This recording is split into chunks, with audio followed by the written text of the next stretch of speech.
నమస్కారం.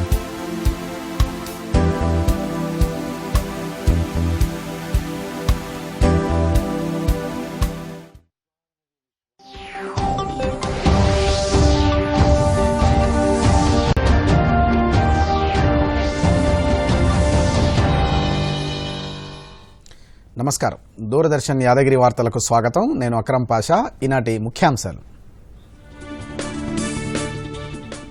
సికింద్రాబాద్ మెట్లబావికి పునర్వైభవం తేవడాన్ని మన్ కీ బాత్లో ప్రత్యేకంగా ప్రస్తావించిన ప్రధాని, దేశంలో జల సంరక్షణ కోసం ప్రజలు చేస్తున్న కృషికి మోదీ ప్రశంస.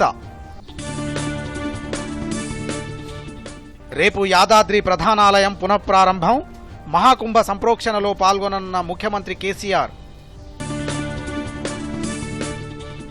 హుజూరాబాద్ ఎన్నికలే ధాన్యం గొడవకు కారణమయ్యాయన్న కిషన్ రెడ్డి, రైస్ మిల్లులోనే బాయిల్డ్ రైస్ తయారవుతుందని స్పష్టీకరణ. తెలంగాణలో 2000 కోట్ల పెట్టుబడులకు ముందుకొచ్చిన అమెరికా సంస్థలు, స్లేబ్యాక్ ఫార్మా ప్రణాళికలు అద్భుతమన్న కేటీఆర్. మరోసారి చరిత్ర సృష్టించిన PV Sindhu, Swiss open badminton tourney title కైవసం. వార్తల్లోని వివరాలు. మన దేశంలో నీటి సంరక్షణ, నీటి వనరుల పరిరక్షణ శతాబ్దాలుగా సమాజ స్వభావంలో భాగమని ప్రధాని అన్నారు. చెన్నైకి చెందిన అరుణ్ కృష్ణమూర్తి తన ప్రాంతంలోని చెరువులు, సరస్సులను శుభ్రం చేసేందుకు ప్రచారం నిర్వహిస్తున్నారని, ఇప్పటి వరకు 150కి పైగా చెరువులు, సరస్సులను శుద్ధి చేసే బాధ్యతను తీసుకుని విజయవంతంగా పూర్తి చేశారని తెలియజేశారు. మహారాష్ట్రకు చెందిన రోహన్ కాలే వృత్తిరీత్యా హెచ్ఆర్ ప్రొఫెషనల్ అయిన మహారాష్ట్రలోని వందలాది మెట్ల బావులు సంరక్షించేందుకు ఆయన ప్రచారం నిర్వహిస్తున్నారని తెలిపారు. సికింద్రాబాద్లోని బన్సీలాల్పేట్లో మట్టి, చెత్తా చెదారంతో నిండిపోయిన పురాతన మెట్ల బావిని పునరుద్ధరించేందుకు అక్కడి ప్రజలు చేసిన కృషి మరువలేనిదని అన్నారు. बरसों की उपेक्षा के कारण ये स्टेपवेल मिट्टी और कचरे से ढंक गया था, लेकिन अब वहां इस स्टेपवेल को पुनर्जीवित करने का अभियान जन भागीदारी से शुरू हुआ है. साथियों, मैं तो उस राज्य से आता हूं जहां पानी की हमेशा बहुत कमी रही है. गुजरात में इन स्टेपवेल्स को बाव कहते हैं. गुजरात जैसे राज्य में वाव की बड़ी भूमिका रही है. इन कुओं या बावड़ियों के संरक्षण के लिए जल मंदिर योजना ने बहुत बड़ी भूमिका निभाई. पूरे गुजरात में अनेकों बावड़ियों को पुनर्जीवित किया गया. इससे इन इलाकों में वाटर लेवल को बढ़ाने में भी काफी मदद मिली. ऐसे ही अभियान आप भी स्थानीय स्तर पर चला सकते हैं. चेकडैम बनाने हो, रेन वाटर हार्वेस्टिंग हो. తన మనసులోని భావాలను ప్రజలతో పంచుకునే మన్ కీ బాత్ కార్యక్రమంలో ప్రధాని మోదీ వివిధ అంశాలను ప్రస్తావించారు. గత వారం భారతీయుల్లో గర్వాన్ని నింపే ఘనతను సాధించామని, $400 బిలియన్ ఎగుమతి లక్ష్యాన్ని సాధించి మన దేశ కీర్తిని ప్రపంచ నలుమూలలకు చాటామని మోదీ అన్నారు. 100 నుంచి 200 బిలియన్లకే పరిమితమైన మన ఎగుమతులను గతంలో కనీవిని ఎరుగని రీతిలో పెంచామని తెలిపారు. కలలు కనడం, మనం అనుకున్న తీర్మానాల కోసం అహోరాత్రులు చిత్తశుద్ధితో కృషి చేసినప్పుడు సఫలమవుతాయని అన్నారు. ఒకరి సంకల్పం, అతని ప్రయత్నాలు కలల కంటే గొప్పదని మోదీ గుర్తు చేశారు. ఉత్తరాఖండ్లోని హిమాచల్లో జన్మించిన మిల్లెట్ల మొదటి సరుకు డెన్మార్క్కు ఎగుమతి చేయబడిందని, ఆంధ్రప్రదేశ్లోని కృష్ణా, చిత్తూరు జిల్లాల నుంచి బంగినపల్లి, సువర్ణరేఖ మామిడి పండ్లను దక్షిణ కొరియాకు ఎగుమతి చేశామని ఈ సందర్భంగా ప్రధాని గుర్తు చేశారు. भारत के सामर्थ्य, भारत के पोटेंशियल से जुड़ी बात है. एक समय में भारत से एक्सपोर्ट का आंकड़ा कभी 100 बिलियन, कभी 150 बिलियन, कभी 200 बिलियन तक हुआ करता था. अब आज भारत $400 बिलियन पर पहुंच गया है. इसका एक मतलब ये कि दुनिया भर में भारत में बनी चीजों की डिमांड बढ़ रही है. दूसरा मतलब ये कि भारत की सप्लाई चेन दिनों दिन और मजबूत हो रही है. और इसका एक बहुत बड़ा संदेश भी है. देश विराट कदम तब उठाता है जब सपनों से बड़े संकल्प होते हैं.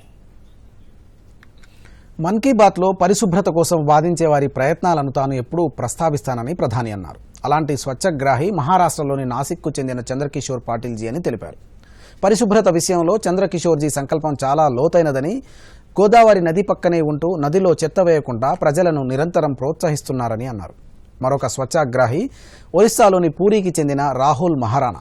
రాహుల్ ప్రతి ఆదివారం తెల్లవారుజామున పూరిలోని పుణ్యక్షేత్రాలకు వెళ్లి అక్కడ ప్లాస్టిక్ను శుభ్రం చేస్తూ ఉంటారని తెలిపారు. गोदावरी नदी के पास खड़े रहते हैं और लोगों को लगातार नदी में कूड़ा कचरा न फेंकने के लिए प्रेरित करते हैं. उन्हें कोई ऐसा करता दिखता है तो तुरंत उसे मना करते हैं. इस काम में चंद्रकिशोर जी अपना काफी समय खर्च करते हैं. शाम तक उनके पास ऐसी चीजों का ढेर लग जाता है जो लोग नदी में फेंकने के लिए लाए होते हैं. चंद्रकिशोर जी का ये प्रयास जागरूकता भी बढ़ाता है और प्रेरणा भी देता है. इसी तरह एक और स्वच्छाग्रही हैं ओडिशा में पुरी के राहुल महाराणा. राहुल हर रविवार को सुबह सुबह पुरी में तीर्थ स्थलों के पास जाते हैं और वहां प्लास्टिक कचरा साफ करते हैं. वो अब तक सैकड़ों किलो प्लास्टिक कचरा और गंदगी साफ कर चुके हैं. पुरी के राहुल हो या नासिक के चंद्रकिशोर, ये हम सबको बहुत कुछ सिखाते हैं. नागरिक के तौर पर हम अपने कर्तव्यों को निभाएं, चाहे स्वच्छता हो, पोषण हो या फिर टीकाकरण. इन सारे प्रयास. కేరళకు చెందిన ముపట్టం శ్రీ నారాయణన్ జీ గురించి ప్రధాని మన్ కీ బాత్లో ప్రత్యేకంగా ప్రస్తావించారు. జీవన జలాల కోసం కుండలు అనే ప్రాజెక్టును ఆయన ప్రారంభించాడని, వేసవిలో జంతువులకు, పక్షులకు నీటి ఇబ్బందులు కలగకుండా ఉండేందుకు నారాయణన్ జీ మట్టి కుండల పంపిణీ కార్యక్రమాన్ని నిర్వహిస్తున్నారని అన్నారు. నారాయణన్ జీ పంపిణీ చేసిన పాత్రల సంఖ్య 1,00,000 దాటబోతుందని తన ప్రచారంలో గాంధీజీ స్థాపించిన సబర్మతి ఆశ్రమానికి 1,00,000వ పాత్రను విరాళంగా ఇవ్వనున్నారని తెలియజేశారు. खुद ही मिट्टी के बर्तन बांटने शुरू कर दें ताकि दूसरों के पास उन बर्तनों में सिर्फ पानी भरने का ही काम रहे. आप हैरान रह जाएंगे कि नारायण जी द्वारा बांटे गए बर्तनों का आंकड़ा 1,00,000 को पार करने जा रहा है. अपने अभियान में 1,00,000वां बर्तन वो गांधी जी द्वारा स्थापित साबरमती आश्रम में दान करेंगे. आज जब गर्मी के मौसम ने दस्तक दे दी है तो नारायण जी का यह काम हम सबको जरूर प्रेरित करेगा और हम भी इस गर्मी में हमारे पशु पक्षी मित्रों के लिए पानी की व्यवस्था करेंगे. దేశంలో స్వాతంత్ర అమృతోత్సవం ప్రజల భాగస్వామ్యానికి కొత్త ఉదాహరణగా మారుతుందని మోదీ అన్నారు. దేశానికి స్వాతంత్రం వచ్చిన నాటి వీరులను, వీర వనితలను స్మరించుకుంటూ వారిని భక్తిపూర్వకంగా స్మరించుకుంటున్నారు. మహనీయులు మహాత్మా పూలే, బాబాసాహెబ్ అంబేద్కర్ల జయంతి గురించి మన్ కీ బాత్లో ప్రధాని ప్రత్యేకంగా ప్రస్తావించారు. ఏప్రిల్ 11న మహాత్మా పూలే జయంతి, ఏప్రిల్ 14న బాబాసాహెబ్ జయంతిని జరుపుకుంటామని, ఈ మహానుభావులు ఇద్దరూ వివక్ష, అసమానతలకు వ్యతిరేకంగా చేసిన పోరాటం ఎంతో గొప్పదని అన్నారు.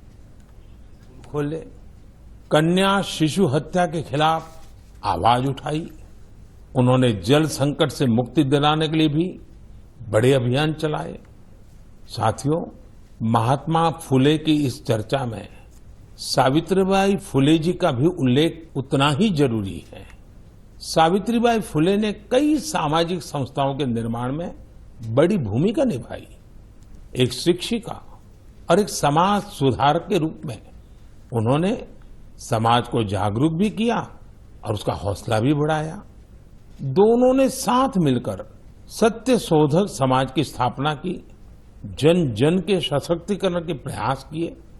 हमें बाबा साहब आम्बेडकर के कार्यों में भी महात्मा फूले के प्रभाव साफ दिखाई देते हैं. वो कहते भी थे कि किसी भी समाज के विकास का आकलन उस समाज में महिलाओं की स्थिति को देखकर किया जा सकता है.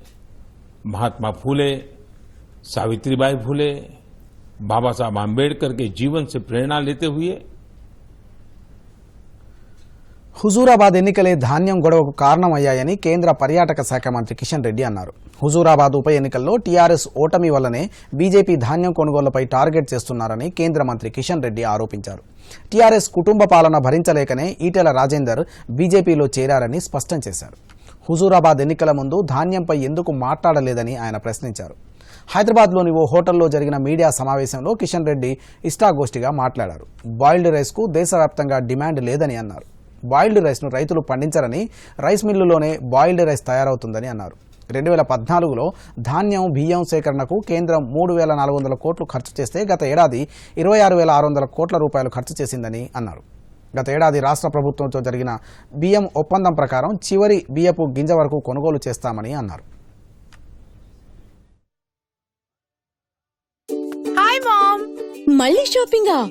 మాయా, మీరు దీన్ని గారాబం చేసేశారు. లిమిట్ గా చేస్తే ఏది చెడ్డది కాదు. లిమిట్ లేకుండా షాపింగ్ చేస్తున్న మీ కార్డ్ తో యాడ్ ఆన్ కరా. నేనైతే కార్డుకి లిమిట్ సెట్ చేసేసాను. దానివల్ల లాభం ఏంటంటే రిస్క్ తగ్గిపోతుంది. అంతేకాక ఫ్రాడ్ జరిగినా కూడా వెంటనే బ్యాంక్ చెప్పండి, నష్టం తక్కువ. నెక్స్ట్ టైం ఈ pink dress. You are the limit. Limit మాత్రం సెట్టే. ఆర్బీఐ అంటుంది, విషయాలు తెలుసుకోండి, జాగరూకంగా ఉండండి. వార్తల్లోకి పునఃస్వాగతం. కోవిడ్ వ్యాప్తి సమయంలో శాస్త్రవేత్తలు, పరిశోధనా సంస్థల సేవలు మరువలేవని కేంద్ర మంత్రి కిషన్ రెడ్డి అన్నారు. హైదరాబాద్లోని సిఎస్ఐఆర్లో జరిగిన సైన్స్ లీడర్ కాంక్లేవ్లో ఆయన పాల్గొని ప్రసంగించారు. ఈ సందర్భంగా ఆయన మాట్లాడుతూ విపత్కర పరిస్థితుల్లో శాస్త్రవేత్తలు నూతన ఆవిష్కరణల ద్వారా దేశానికి సేవలు అందిస్తున్నారని గుర్తు చేశారు. విజ్ఞాన రంగంలో భారత్ అంతర్జాతీయంగా శక్తివంతమైన దేశంగా ఎదుగుతోందని స్పష్టం చేశారు. గ్రామీణ అభివృద్ధికి సాంకేతికతను జోడించి నవభారత నిర్మాణానికి కేంద్ర ప్రభుత్వం కృషి చేస్తుందని అన్నారు.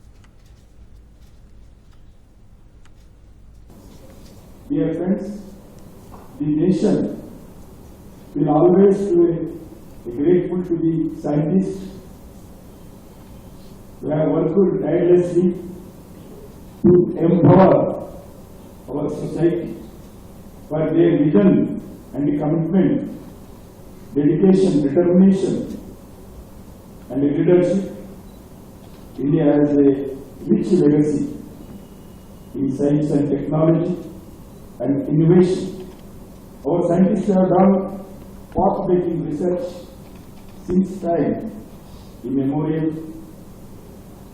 This great land has given birth to some of the greatest. Telangana మంత్రి కేటీఆర్ అమెరికా పర్యటన ముగిసింది. చివరి రోజు పలు సంస్థల ప్రతినిధులతో కేటీఆర్ సమావేశమయ్యారు. ఈ సందర్భంగా తెలంగాణలో పెట్టుబడులు పెడుతున్నట్లు 4 సంస్థలు ప్రకటించాయి. భారీ పెట్టుబడులకు లైఫ్ సైన్సెస్, ఫార్మా కంపెనీలు సంసిద్ధత తెలిపాయి. కేటీఆర్తో భేటీ తర్వాత కంపెనీలు ఈ నిర్ణయాలు వెల్లడించాయి. న్యూజెర్సీ కేంద్రంగా పనిచేస్తున్న స్లేబ్యాక్ ఫార్మా హైదరాబాద్ ఫార్మా రంగంలో భారీ విస్తరణ ప్రణాళికలు ప్రకటించింది. రాబోయే 3 సంవత్సరాల్లో సుమారు 150 కోట్లు పెట్టుబడి పెట్టనున్నట్లు తెలిపింది. హైదరాబాద్లోని లైఫ్ సైన్సెస్, ఫార్మా కంపెనీల్లో 1,750 కోట్ల భారీ పెట్టుబడులు పెట్టేందుకు అడ్వెంట్ ఇంటర్నేషనల్ ముందుకు వచ్చింది. లైఫ్ సైన్సెస్ రంగానికి తెలంగాణ ప్రభుత్వం ఇస్తున్న ప్రాధాన్యత, కల్పిస్తున్న మౌలిక వసతులు తమ విస్తరణ ఎదుగుదలకు ఎంతో ఉపయోగపడతాయని ఆ కంపెనీ తెలిపింది. అమెరికాకు చెందిన యునైటెడ్ స్టేట్స్ ఫార్మాకోపియా భారీ పెట్టుబడితో నిరంతర ఔషధ తయారీ కేంద్రాన్ని ఏర్పాటు చేయనుంది. హైదరాబాద్లో ఏర్పాటు చేయబోయే అడ్వాన్స్డ్ ల్యాబ్లో 50 మంది అనుభవజ్ఞులైన శాస్త్రవేత్తల బృందం పనిచేస్తుందని కంపెనీ ప్రతినిధులు కేటీఆర్కు తెలిపారు. తెలంగాణ ప్రభుత్వం ప్రతిష్టాత్మకంగా చేపట్టిన దళిత బంధు అమలు చేసేందుకు పకడ్బందీ చర్యలు చేపట్టిందని రవాణా శాఖ మంత్రి పువ్వాడ అజయ్ కుమార్ అన్నారు. ఖమ్మం జిల్లా మధిర నియోజకవర్గం చింతకాని మండలంను ప్రభుత్వ పైలట్ ప్రాజెక్టుగా చేపట్టిన సందర్భంగా దళిత బంధు పూర్తి స్థాయిలో అమలుపై ఖమ్మంలో ప్రజాప్రతినిధులు, ప్రత్యేక అధికారులతో మంత్రి సమావేశం నిర్వహించారు. చింతకాని మండలంలోని 25 గ్రామాల్లో పూర్తి స్థాయిలో అందరికీ దళిత బంధు అందిస్తామని అన్నారు. ఆర్థిక పురోగభివృద్ధికి సాధించాలనే లక్ష్యంతో ప్రభుత్వం ఈ పథకం రూపకల్పన చేసిందని వివరించారు. ఎవరు ఏ యూనిట్ పెట్టుకోవాలన్నా ఎలాంటి అభ్యంతరం లేదని, అయితే పెట్టే యూనిట్పై అనుభవం ఉంటే బాగుంటుందని సూచించారు. భారత రాజ్యాంగ నిర్మాత డాక్టర్ బిఆర్ అంబేద్కర్ ఆశయాలకు అనుగుణంగా పేద, బడుగు, బలహీన వర్గాల అభ్యున్నతి ధ్యేయంగా పనిచేస్తానని రాష్ట్ర మంత్రి శ్రీనివాస్ గౌడ్ అన్నారు. మహబూబ్ నగర్ జిల్లా కేంద్రంలోని ఏనుగొండ సమీపంలోని మౌలాలి గుట్ట వద్ద నిర్మిస్తున్న అరుంధతి భవన్కు శంకుస్థాపన చేశారు. గతంలో ఉన్న భవనం ఇరుకుగా ఉన్నందున విశాలమైన స్థలంలో ప్రస్తుత భవన నిర్మాణాన్ని చేపట్టనున్నామని తెలిపారు. మౌలాలి గుట్టపైన 2 ఎకరాల స్థలాన్ని అంబేద్కర్ జాతర నిర్వహణకు ఇదివరకే కేటాయించామని అన్నారు. అంబేద్కర్ విగ్రహంతో పాటు ధ్యాన మందిరం నిర్మిస్తామని తెలిపారు. ప్రస్తుతం నిర్మించే అరుంధతి భవన్ విద్యార్థులకు కోచింగ్ సెంటర్, హాస్టల్ వసతి, సీనియర్ సిటిజన్లకు వసతి కల్పించే విధంగా నిర్మించాలని ఆయన అధికారులను ఆదేశించారు. రాష్ట్రంలో పండించిన వరి ధాన్యాన్ని కేంద్ర ప్రభుత్వమే కొనుగోలు చేయాలని రాష్ట్ర మంత్రి జగదీష్ రెడ్డి డిమాండ్ చేశారు. నల్గొండ జిల్లా పరిషత్లో జరిగిన ప్రత్యేక సర్వసభ్య సమావేశంలో యాసంగి సీజన్లో పండించిన ధాన్యాన్ని కేంద్ర ప్రభుత్వం కొనుగోలు చేయాలని ఏకగ్రీవంగా తీర్మానించారు. ఈ సందర్భంగా మంత్రి జగదీష్ రెడ్డి మాట్లాడుతూ ప్రజలకు సంక్షేమ పథకాలు అందించడంలో, మౌలిక సదుపాయాల కల్పనలో తెలంగాణ రాష్ట్రం దేశంలోనే ముందుందని తెలిపారు.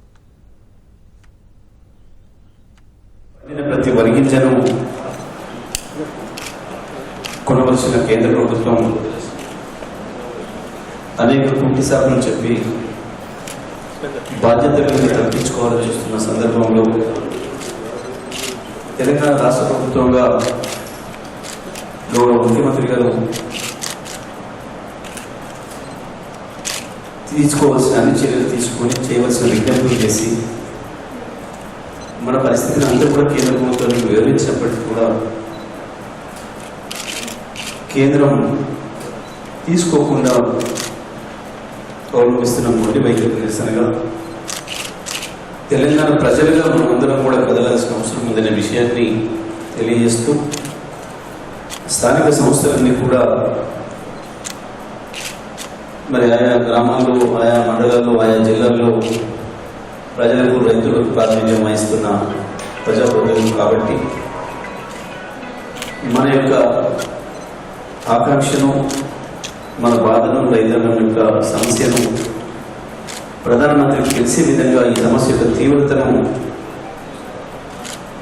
కేంద్ర ప్రభుత్వానికి తెలియజేసే విధంగా అన్ని గ్రామ పంచాయతీలు, మండల ప్రజా పరిషత్తులు, జిల్లా ప్రజా పరిషత్తులు కూడా తీర్మానాలు చేసి పంపించాలని చెప్పి ముఖ్యమంత్రి గారు చేసిన విజ్ఞప్తి మేరకు వాస్తవానికి ఈ దేశంలో వరి ధాన్యాల, అన్ని ధాన్యాల, ఆహార ధాన్యాల సేకరణ, వాటి నియంత్రణ, వాటి ఎగుమతి, వాటి దిగుమతి అన్నిటికీ సంబంధించిన అధికారాలు కేంద్ర ప్రభుత్వాన్ని మాత్రమే.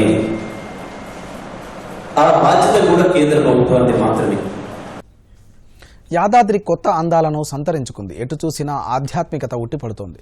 రేపు ఉదయం 11:55 ఆలయ ఉద్ఘాటన ఘనంగా జరగనుంది. బంగారు వర్ణ విద్యుత్ దీపాల వెలుగులో శ్రీస్వామి సన్నిధి వెలుగులతో జిగేలుమంటోంది. దివ్య విమానంపై వివిధ రంగులతో కూడిన పతాకాలు ఆవిష్కరించారు. ప్రధాన ఆలయం దివ్య విమానంపై శ్రీ సుదర్శన స్వర్ణ చక్రానికి సీఎం కేసీఆర్ సమక్షంలో యాగ జలాలతో సంప్రోక్షణ పర్వానికి శ్రీకారం చుడతారని ఆలయ ప్రధాన పూజారి నల్లందింగల్ లక్ష్మీ నరసింహాచార్య తెలిపారు. ఆలయం చుట్టూ ఉన్న 6 రాజగోపురాలపైన స్వర్ణ కలశాలకు మహాకుంభ సంప్రోక్షణను ఒకేసారి 92 మంది ఋత్వికులు నిర్వహిస్తారని అన్నారు. ముఖ్యమంత్రి కేసీఆర్ కుటుంబ సమేతంగా నేడు రాత్రి యాదగిరిగుట్టకు చేరుకోనున్నారని సమాచారం. ఆయన విడిదికి ఏర్పాట్లు జరుగుతున్నాయి. తొలుత బాలాలయంలో జరిగే పూర్ణాహుతితో పాటు ప్రతిష్టామూర్తుల శోభాయాత్రలోనూ భాగస్వాములు కానున్నారు. గర్భాలయంలోని మూలవర్యులకు తొలి పూజ చేపట్టి దర్శించుకుంటారు. ఉద్భవిస్తున్న వైరల్ వ్యాధులు, వాతావరణ మార్పులు, దాని ప్రభావం తీవ్రతను తగ్గించడం అనే అంశంపై బీబీనగర్ ఎయిమ్స్లో జాతీయ సదస్సు జరిగింది. ఇండియన్ వైరాలజికల్ సొసైటీ ఆధ్వర్యంలో వర్చువల్గా సాగిన జాతీయ సదస్సులో ముఖ్య అతిథిగా AIIMS president professor George D'Souza, Bibinagar AIIMS director doctor Vikas భాటియాలతో పాటు 1000 మంది డెలిగేట్స్ పాల్గొన్నారు. రాబోయే కాలంలో మానవ జాతితో పాటు జంతుజాలం, వృక్షజాతులు కొత్త వైరస్ను ఎదుర్కోవాల్సిన తీరుపై చర్చించారు. ఎయిమ్స్ ప్రెసిడెంట్ జార్జ్ డిసౌజా మాట్లాడుతూ కోవిడ్ వల్ల వైద్యారోగ్య రంగంలో పనిచేస్తున్న వారు అనేక అంశాల గురించి తెలుసుకున్నారని, కోవిడ్ వైరస్ కట్టడి క్రమంలో అనేక అంశాలపై అవగాహన పెరిగిందని అన్నారు. Virological society general secretary Yashpal Singh Malik మాట్లాడుతూ ప్రపంచవ్యాప్తంగా ప్రజలు అనేక రకాల వైరస్తో బాధపడుతున్నారని, వైరస్ బారి నుంచి మనల్ని మనం రక్షించుకునేందుకు శాస్త్రవేత్తలు సమిష్టిగా కృషి చేయాలని అన్నారు.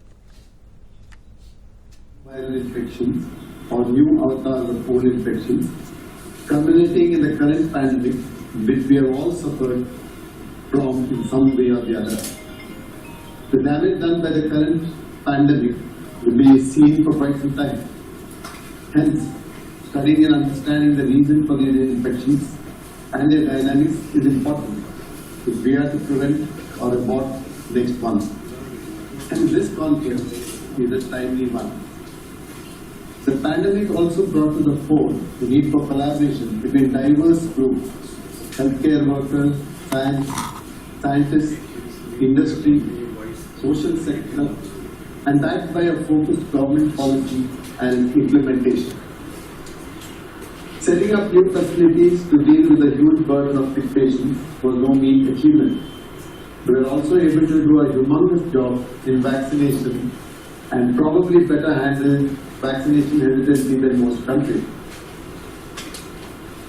If we look at the way H1N1 originated, or SARS, or MERS, and finally the current pandemic, we realize that the need for collaboration, surveillance and Covid మహమ్మారి కారణంగా నష్టపోయిన చిరు వ్యాపారులకు కేంద్ర ప్రభుత్వం ఆపన్న హస్తం అందిస్తోంది. పీఎం స్వనిధి పేరుతో చేపట్టిన పథకం ద్వారా చిరు వ్యాపారులకు ఆర్థిక తోడ్పాటును అందిస్తోంది. ఆదిలాబాద్ జిల్లాలో పీఎం స్వనిధి అమలు తీరుపై దూరదర్శన్ అందిస్తున్న ప్రత్యేక కథనం.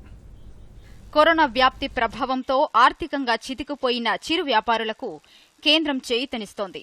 నష్టాల కారణంగా మూతపడిన వ్యాపారాలు తిరిగి ప్రారంభించేలా పీఎం స్వనిధి పథకం ద్వారా ఆర్థిక సాయం అందజేస్తోంది. పీఎం స్వనిధి పథకం ఆదిలాబాద్ జిల్లాలో వేలాది మంది చిరు వ్యాపారుల్లో కొత్త ఆశలు చిగురింపజేసింది. కుదేలైన రంగాల్లో జవసత్వాలు నింపేందుకు 2020 మే నెలలో మోదీ ప్రభుత్వం 20 లక్షల కోట్లతో ఆత్మనిర్భర్ భారత్ పేరుతో ప్రత్యేక పథకానికి శ్రీకారం చుట్టింది. వీధి వ్యాపారం చేసే చోటకే అధికారులు వెళ్లి వివరాలను ఆన్లైన్లో నమోదు చేస్తున్నారు. ఎటువంటి గ్యారంటీ లేకుండా అతి సులువుగా వీధి వ్యాపారులకు 10,000 రూపాయల రుణాలను బ్యాంకుల ద్వారా అందిస్తున్నారు. ఆదిలాబాద్ మున్సిపాలిటీ పరిధిలో పీఎం స్వనిధి యోజన పథకం తొలి విడత ద్వారా 8,776 మంది వీధి వ్యాపారులు లబ్ధి పొందారు.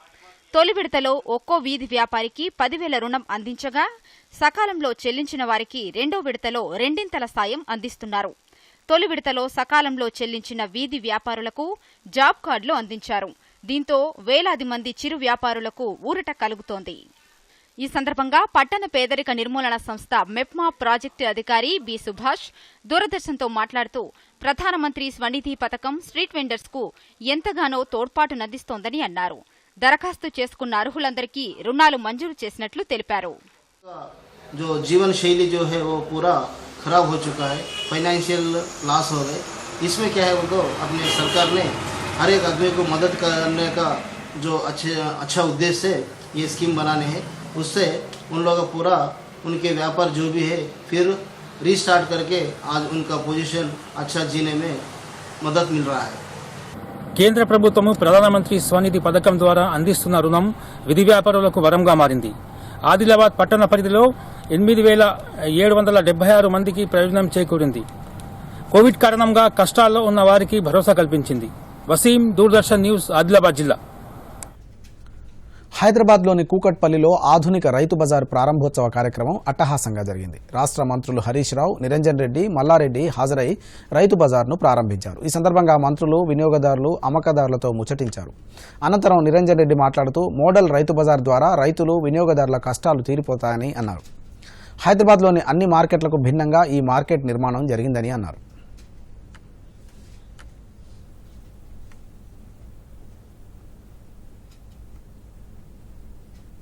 అన్నింటికి మించినటువంటి రైతు బజార్ ఏది అంటే ఇవాళ కుకట్పల్లి రైతు బజారే అన్నింటికి మించినటువంటిది. మనకు దీంతో కలిపి హైదరాబాద్ మహానగరంలో 17 రైతు బజార్లు ఉన్నాయి. ఆ 17 కూడా మనం ఒక్కొక్కటి కట్టుకొచ్చేటువంటి క్రమంలో అక్కడ మనకు ఎదురయ్యేటువంటి సమస్యలు కానీ కొత్తగా పుట్టుకొచ్చే అవసరాలను కానీ దృష్టిలో పెట్టుకొని మార్పులు చేసుకుంటా వస్తాం. ఇది నిర్మాణం తలపెట్టేటప్పటికీ మన అనుభవంలోకి వచ్చినటువంటి విషయాలను కూడా క్రోడీకరించుకొని ఈ నిర్మాణంలో వాటన్నిటిని కూడా చొప్పించి ఒక అద్భుతమైన రూపంలో ఈ నిర్మాణం వచ్చేటట్లుగా మనం 15 కోట్ల రూపాయలని తెలంగాణ రాష్ట్ర ప్రభుత్వం మార్కెటింగ్ శాఖ ద్వారా వెచ్చించి ఈ అధునాతనమైనటువంటి వసతులతో రైతు బజార్ని అలా ప్రజల వినియోగంలోకి తీసుకురావడం జరిగింది. పేదరిక నిర్మూలనతో పాటు మహిళలకు స్వయం ఉపాధి మార్గాలు చూపడంలో గ్రామీణాభివృద్ధి సంస్థ తీవ్రంగా కృషి చేస్తోంది. కేంద్ర, రాష్ట్ర ప్రభుత్వాలు అమలు చేస్తున్న పథకాలను లబ్ధిదారులకు చేర్చడంలో, ఉపాధి కోసం మహిళా సంఘాలకు బ్యాంకు రుణాలు ఇప్పించడంలో ముందుంటోంది. నిర్మల్ జిల్లా డిఆర్డీఏ పనితీరుపై దూరదర్శన్ అందిస్తున్న ప్రత్యేక కథనం. గ్రామీణ నిరుపేదలకు ఆర్థిక స్వావలంబన కల్పించడంలో డిఆర్డీఏ అనేక కార్యక్రమాలను అమలు చేస్తోంది. పేదరికాన్ని నిర్మూలించడంతో పాటు ప్రజలకు ఉపాధి కల్పించడానికి కేంద్ర రాష్ట్ర ప్రభుత్వాలు అమలు చేస్తున్న పథకాలను పేదలకు చేర్చడంలో ముందుంటోంది. నిర్మల్ జిల్లాలో గ్రామీణాభివృద్ది సంస్థ ద్వారా పేదలకు 2021-22 సంవత్సరంలో 80 లక్షల పని దినాలు కల్పించగా 60 లక్షల పని దినాలు కేవలం గ్రామీణ ప్రజలకు కల్పించినట్లు డీఆర్డీఓ విజయలక్ష్మి తెలిపారు. డీఆర్డీఏ ద్వారా 134 రకాల పనులు చేయించినట్లు వెల్లడించారు. గిరి వికాసం అనే పథకం ద్వారా నిరుపయోగంగా ఉన్న భూములను సాగులోకి తెచ్చి జిల్లాలో 84 మంది లబ్దిదారులకు భూములిచ్చి బోరుబావులు వేయించడమే కాకుండా విద్యుత్ సౌకర్యం కూడా కల్పించినట్లు ఆమె వివరించారు. 60 లక్షల పని దినాలను కల్పించడం జరిగింది. అది చాలా గర్వకారణం. ఎందుకంటే మనం కోవిడ్ లాంటి విపరీతమైన సిచ్యువేషన్లోని విపత్కర పరిస్థితుల్లో పెద్ద పెద్ద కంపెనీలు సైతం వాళ్ళ ఉద్యోగులకి పని కల్పించకుండా ఇంటికి పంపించేసిన సందర్భంలో కేవలం మన కేంద్ర ప్రభుత్వం ద్వారా ఏర్పాటు చేయబడిన ఈ పథకంలోని మనం 60 లక్షల పని దినాలను కల్పించడం జరిగింది. దీనిలో భాగంగా దాదాపు 50 లక్షల మెటీరియల్ పేమెంట్ను మన జిల్లా రిసీవ్ చేసుకోవడం జరిగింది. దాని ద్వారా సీసీ రోడ్లు కానీ ఇతరత్ర అభివృద్ధి కార్యక్రమాలు చేసుకోవడానికి మనకి మెటీరియల్ పేమెంట్ అనేది తోడ్పడుతుంది. ప్రతిష్టాత్మకంగా చేపట్టిన గిరి వికాసం పథకం కింద గ్రామాలలో మారుమూలన నిరుపయోగంగా ఉన్న గిరిజనుల భూమిని సాగులోకి తెచ్చి తద్వారా వాళ్ళు సాగు చేసుకొని ముందుకు వెళ్లాలనే ఉద్దేశంతో ఏర్పాటు చేసిన గిరి వికాసం పథకం ద్వారా 84 మంది లబ్ధిదారులను ఎంపిక చేసి వారి భూములలో బోర్లు వేయించడంతో పాటు విద్యుత్ కనెక్షన్ కూడా ఏర్పాటు చేయడం జరిగింది. మహిళాభివృద్ధికి నిర్మల్ జిల్లాలో 12,100 మహిళా సమాఖ్యను ఏర్పాటు చేసి వారి అభివృద్ధి కోసం బ్యాంక్ లింకేజీ ద్వారా 284 కోట్లు మంజూరు చేశారు.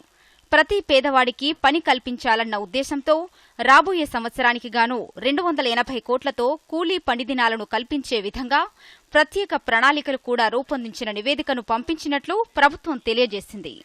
నిర్మల్ జిల్లాలో అభివృద్ధి కార్యక్రమాలు గ్రామీణ ప్రాంతాల్లో నిర్మూలన అంటే ఏదైతే గ్రామీణ ప్రాంతాలు ఉన్నాయో గ్రామీణ ప్రాంతాల్లో ఉన్న నిరుద్యోగులకు ఉద్యోగం అంటే ఉపాధి కల్పించాలన్న సదుద్దేశంతో అన్ని రంగాల్లో ముందుకు పోయే విధంగా అదే కేంద్ర ప్రభుత్వం కల్పిస్తున్న ఉపాధి హామీ పథకం కానివ్వండి, అదేవిధంగా నిరుద్యోగులకు ఏ పనులు లేకున్నా వారికి కూడా కుట్టు మిషన్లు, అలాగే వివిధ రకాల సంస్థలతో అనుసంధానం చేసుకొని నిర్మల్ జిల్లాను ఇంకా ముందుకు తీసుకువెళ్లే విధంగా అభివృద్ధి చేస్తామని చెప్పేసి విజయలక్ష్మి గారు చెప్తున్నారు. కెమెరామెన్ రాజేందర్ హయాత్, దూరదర్శన్ న్యూస్, నిర్మల్ జిల్లా. జూన్ 30 నుంచి అమర్నాథ్ యాత్ర ప్రారంభం కానుంది. 43 రోజుల పాటు కొనసాగనున్న ఈ యాత్రలో భక్తులు కోవిడ్ గైడ్ లైన్స్ పాటించడం తప్పనిసరి చేశారు. లెఫ్టినెంట్ గవర్నర్ మనోజ్ సిన్హా అమర్నాథ్ ఆలయ కమిటీ బోర్డు ప్రతినిధులతో సమావేశం అనంతరం ఈ నిర్ణయం తీసుకున్నారు. ఆర్టికల్ 370 రద్దు తర్వాత 2019 ఆగస్టులో అమర్నాథ్ యాత్రను అర్ధాంతరంగా నిలిపివేశారు. గత 2 సంవత్సరాలుగా కోవిడ్ నిబంధనలు పాటిస్తూ నామమాత్రంగా నిర్వహించారు. హిమాలయాల్లో దక్షిణ కశ్మీర్ కొండల్లో 3,880 మీటర్ల ఎత్తులో మంచు ఆకారంలో పరమశివుడు కొలువై ఉంటారు. ప్రతి ఏడాది రక్షాబంధన్ రోజు అమర్నాథ్ యాత్ర ప్రారంభించడం ఆనవాయితీగా వస్తోంది. భారత బ్యాడ్మింటన్ స్టార్ పీవీ సింధు చరిత్ర సృష్టించింది. స్విస్ ఓపెన్ బ్యాడ్మింటన్ టోర్నీలో టైటిల్ను కైవసం చేసుకుంది. ఫైనల్లో థాయిలాండ్ షట్లర్ బుసానన్పై గెలిచి విజేతగా నిలిచింది. కేవలం 49 నిమిషాల్లో 21-16, 21-8 తేడాతో బుసానన్ను ఓడించింది. ఇప్పటి వరకు సింధు బుసానన్తో 17 సార్లు పోటీ పడగా ఒక్కసారి మాత్రమే ఓడిపోయింది. 2019 హాంకాంగ్ ఓపెన్లో మాత్రమే ఓడిపోయింది. ఈ టైటిల్తో సింధు రెండో ఉమెన్స్ సింగిల్ టైటిల్ను తన ఖాతాలో వేసుకుంది. గత సంవత్సరం సింధు స్విస్ ఓపెన్ ఫైనల్లో Rio Olympics gold medallist Carolina Marin చేతిలో ఓడిపోయింది. అయితే 2019లో స్విట్జర్లాండ్లో జరిగిన వరల్డ్ ఛాంపియన్షిప్ పోటీల్లో సింధు గోల్డ్ మెడల్ సాధించింది. ఇక వార్తలు ముగించే ముందు ముఖ్యాంశాలు మరోసారి చూద్దాం. నమస్కారం. దూరదర్శన్ యాదగిరి వార్తలను ఇప్పుడు సోషల్ మీడియాలో కూడా చూడవచ్చు. యూట్యూబ్లో అయితే డీడీ న్యూస్ తెలంగాణ, ట్విట్టర్ వేదికగా అయితే DD news Telangana @DD Yadagiri news, మరియు ఫేస్బుక్లో అయితే డీడీ న్యూస్ తెలంగాణలో చూసి లైక్ చేయండి, షేర్ చేయండి. సికింద్రాబాద్ మెట్లబావికి పునర్వైభవం తేవడాన్ని మన్ కీ బాత్లో ప్రత్యేకంగా ప్రస్తావించిన ప్రధాని, దేశంలో జల సంరక్షణ కోసం ప్రజలు చేస్తున్న కృషికి మోదీ ప్రశంస. రేపు యాదాద్రి ప్రధానాలయం పునఃప్రారంభం, మహాకుంభ సంప్రోక్షణలో పాల్గొననున్న ముఖ్యమంత్రి కేసీఆర్. హుజూరాబాద్ ఎన్నికలే ధాన్యం గొడవకు కారణమయ్యాయన్న కిషన్ రెడ్డి, రైస్ మిల్లులోనే బాయిల్డ్ రైస్ తయారవుతుందని స్పష్టీకరణ. తెలంగాణలో 2000 కోట్ల పెట్టుబడులకు ముందుకొచ్చిన అమెరికా సంస్థలు, స్లేబ్యాక్ ఫార్మా ప్రణాళికలు అద్భుతమన్న కేటీఆర్. మరోసారి చరిత్ర సృష్టించిన PV Sindhu, Swiss open badminton tourney title కైవసం.